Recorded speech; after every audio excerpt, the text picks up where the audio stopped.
আফগানিস্তানের বিপক্ষে তৃতীয় টি-20তে ওপেনার সাইফ হাসান 47 রান করে ব্যাটিংয়ে। এরপরই বশির আহমেদের বল জাস্ট ব্যাট দিয়ে উঠিয়ে দিলেন দারুণ আত্মবিশ্বাসের সাথে।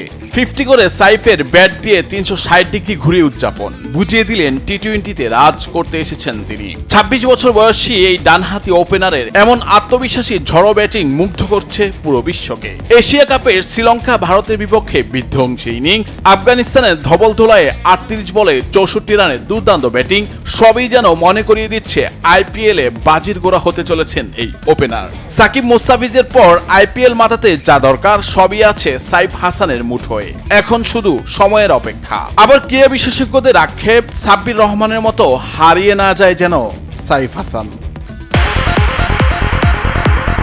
শারজার আফগানিস্তানের বিপক্ষে সিরিজ জয়ে সবচেয়ে উজ্জ্বল নামটি ছিল সাইফ হাসান।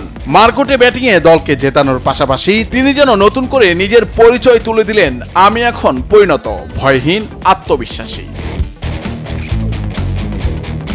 একের পর এক বড় শটে 38 বলে 64 রানের বিধ্বংসী ইনিংস, 7টি ছক্কা, সব মিলিয়ে সাইফের পারফরমেন্সে আশার আলো দেখছে বাংলাদেশ ক্রিকেট। কিন্তু প্রশ্ন থেকে যাচ্ছে, বিসিবি কি এবার এই ছন্দটাকে লালন করতে পারবে, নাকি সাব্বির রহমানের মতো প্রতিভাবান আরেক খেলোয়াড় হারিয়ে যাবে অস্থির পরিকল্পনা আর অনিয়মিত সুযোগের ভিড়ে?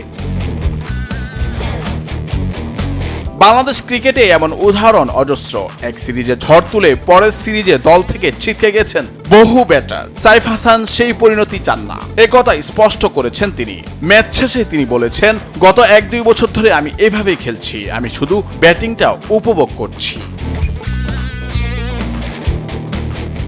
আমি যা ছুঁই তাই স্বর্ণ হয়ে যায়, এই প্রবাদের মতো বলতে পারেন সাইফ হাসান। আমি ব্যাট ঘোরালেই সেটা ছক্কা হয়ে যায়। বাংলাদেশ আর আফগানিস্তান সিরিজে এটা প্রমাণ হয়ে গেল যেন আরও একবার। 6 মারতে এতটাই পটু সাইফ যে বাংলাদেশের হয়ে এক অদ্ভুত ইতিহাস তৈরি করেছেন তিনি।